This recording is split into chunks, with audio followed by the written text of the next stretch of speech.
سوف نبقى هنا كي يزول. Setelah kita paham tentang hijrah ini, ternyata ada hal-hal yang kita harus pahami tentang hijrah. Ada dua kondisi orang ketika hijrah itu. Yang pertama, ada orang yang kemudian gagal hijrah. Ada yang kedua, yaitu adalah orang yang kemudian mereka merasa hijrah tetapi sebenarnya sedang mengganti dosa. Dia hanya ganti geseng saja, ganti keseng saja. Tapi kemudian dia sebenarnya hijrahnya itu hanya berpindah dari dosa ke dosa yang lainnya. Kita akan membahas ini yang pertama. Apa sih yang menyebabkan orang itu gagal hijrah, Ustadz? Kenapa kita kemudian paham tentang ini? Banyak Ustadz di YouTube, di sosial media, banyak memberitakan bagaimana pengaruh dosa dan ketakutan supaya kita meninggalkan dosa. Tidak sedikit. Dan itu disaksikan oleh banyak ribuan orang ketika menyaksikan kajian itu. Tapi masalahnya, kenapa banyak di antara kita yang kadang-kadang gagal untuk kemudian bertaubat? Apa yang menyebabkan orang itu gagal untuk hijrah? Tidak mau berubah, masih berkutat pada dosanya, masih berkutat kepada kemaksiatannya. Apa yang menjadikan orang itu tidak mampu melaksanakan hijrah dan tidak mampu untuk melakukan perubahan dalam hidupnya? Maka Imam Ibnu Qayyim menyebutkan setidaknya 3 alasan yang menjadikan orang itu susah untuk melakukan hijrah. Dia masih dosa terus. Dan itu ada 3 alasan yang dimiliki olehnya. Yang pertama, yang menyebabkan orang itu gagal hijrah itu apa? Karena pesona dunia. Karena tarikan dunia. Makanya akhirnya meninggalkan yang dosa itu susah. Sebagaimana ketika kita mendapati kisah nyata, para sahabat ketika mereka hijrah ke Madinah, apakah semua sahabat itu hijrah? Enggak, ikhwan.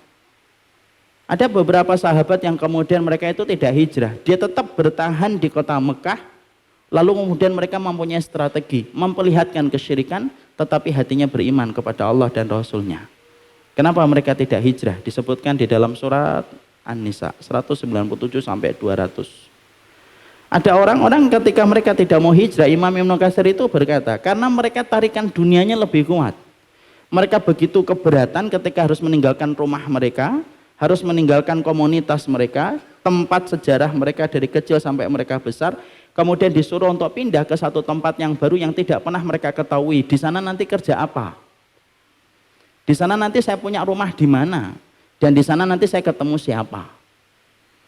Padahal Allah yang sudah memberikan jaminan ketika mereka hijrah. Akhirnya mereka bertahan di kota Mekah, akhil karim. Jadi ada beberapa gelintir orang yang bertahan di kota Mekah.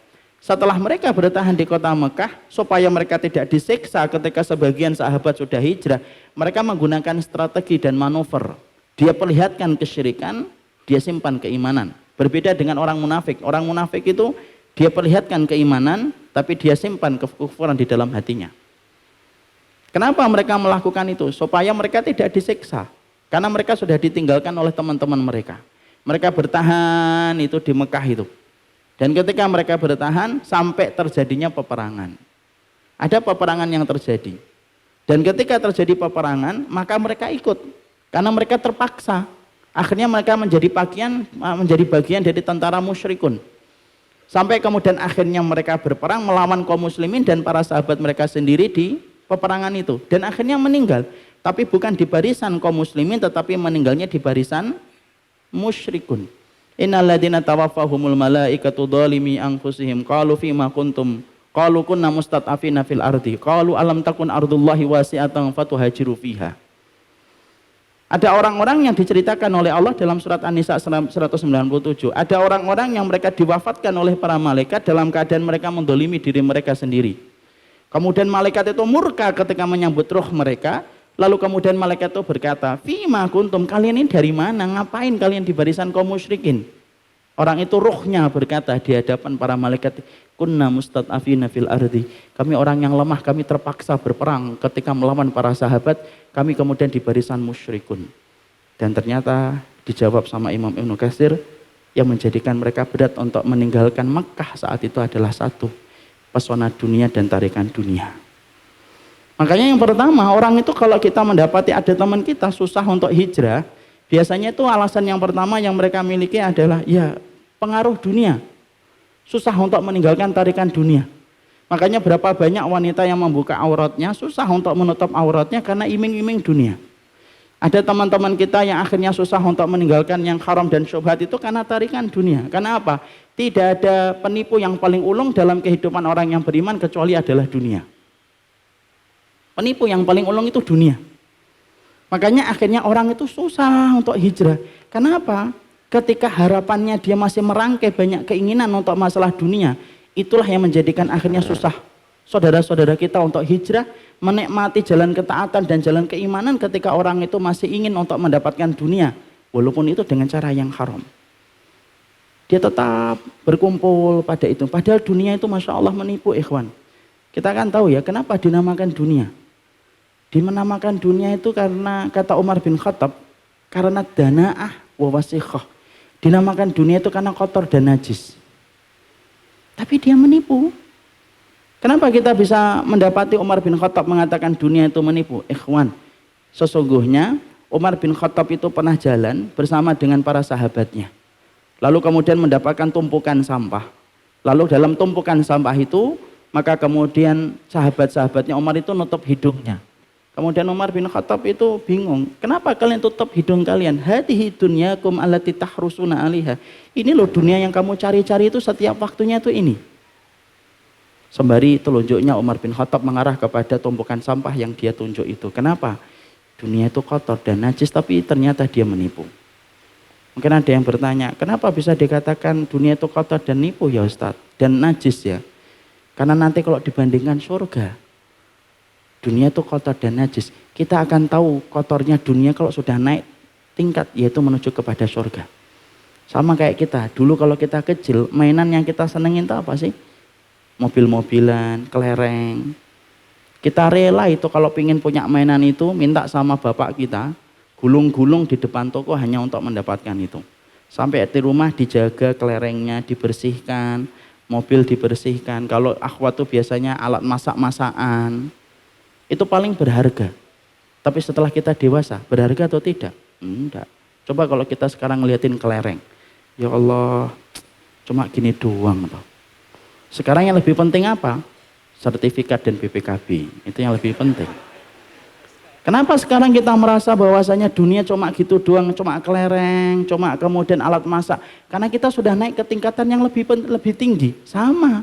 Orang itu nanti akan ngerti tentang dunia itu kalau mereka sudah ke level yang lebih tinggi. Maka kemudian ketika di surga baru kita nanti akan ngomong, ya Allah dunia cuma gitu aja toh. Oh cuma Vespa gini aja dipajang. Itu nanti ketika kita di surga. Makanya kemudian yang menjadikan kita memahami, yang pertama tarikan dunia itulah yang menjadikan orang itu gagal untuk melaksanakan hijrah. Itu yang pertama. Makanya Masya Allah kita berdoa untuk kemudian meminta kepada Allah. Supaya kemudian Allah itu kita meminta kepadanya, Allahumma la taj'alid dunya akbaru hamina. Ya Allah jangan jadikan engkau dunia itu menjadi obsesi terbesar kehidupan kami. Terutama anak muda. Karena banyak obsesi dan banyak keinginan yang dia ingin gapai. Dan ternyata rata-rata itu berkaitan tentang dunia. Dan itu akhirnya menjadikan orang susah untuk kemudian berhijrah dan meninggalkan dosa itu ketika tarikan dunia itu masih kuat. Yang kedua yang kemudian menjadikan kita kemudian gagal untuk hijrah itu apa? Yaitu pengaruh lingkungan yang buruk. Kalau kemudian kita masih berada pada lingkungan yang buruk, ingat kata-kata hikmah, su'ul khuluqi yu'di, penyakit buruk itu nular. Makanya gagalnya hijrah Abu Thalib yang menjadi paman Rasulullah sampai akhirnya tidak beriman kepada Nabi, sampai ketika sakitnya sudah berat, Rasulullah mendatanginya dan kemudian Rasulullah menawarkan hidayah kepadanya. Yang sebenarnya dia yakin bahwasanya keponakannya itu adalah Rasul dan seorang Nabi yang betul-betul diutus dari Allah. Kenapa Abu Thalib itu gagal untuk hijrah dan kemudian bertobat dan bersyahadat? Karena tarikan dari komunitas dia yang buruk, yaitu adalah Abu Jahal yang saat itu menemaninya dan berkata, Atarghabu am millati abaina Abdul Muthalib. Apakah engkau akan tinggalkan nenek moyang kami wahai Abu Thalib? Kata-kata itu yang menjadikan Abu Thalib akhirnya kemudian Abu Thalib tidak mampu melaksanakan hijrah. Dan kemudian dia bertahan pada kesyirikan sampai dia meninggal dunia dan akhirnya kekal di dalam neraka. Hanya karena sungkan pada komunitasnya. Nah sekarang kita kemudian di situ menjumpai, itulah yang kedua. Yang menyebabkan seseorang ketika kemudian melaksanakan atau gagal hijrah itu apa? Karena kita tidak ada keberanian untuk meninggalkan zona nyaman kita. Kita masih berada pada zona nyaman kita. dan kemudian tidak lekas kita untuk meninggalkan zona nyaman kita, lalu kemudian kita bertahan pada lingkungan yang sama, dan itu yang menjadikan akhirnya orang susah untuk meninggalkan dosa dan masih berkutat kepada kemaksiatan. Makanya kalau ciri khasnya orang bertaubat apa?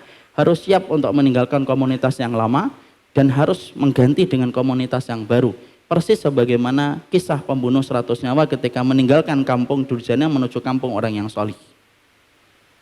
Kemudian yang ketiga, gagalnya orang ketika dalam perjalanan hijrah itu disebabkan karena apa? Tulul amal, panjang angan-angan. Merasa bahwasanya umurnya masih panjang. Merasa bahwasanya kesempatan dia masih sehat. Kemudian dia terkena panah beracunnya iblis, yaitu taswif. Taswif itu apa? Taswif itu adalah mengakhir-akhirkan taubat. Karena apa? Merasa bahwasanya umurnya itu panjang. Padahal dia lupa. Taubat kita tidak menunggu ajal kita. Berapa banyak orang yang pakai sepatu di pagi hari yang melepaskan sepatunya orang lain di waktu siang. Berapa banyak orang yang memakai kemudian baju di waktu siang yang melepaskan baju itu adalah orang lain ketika di waktu sore.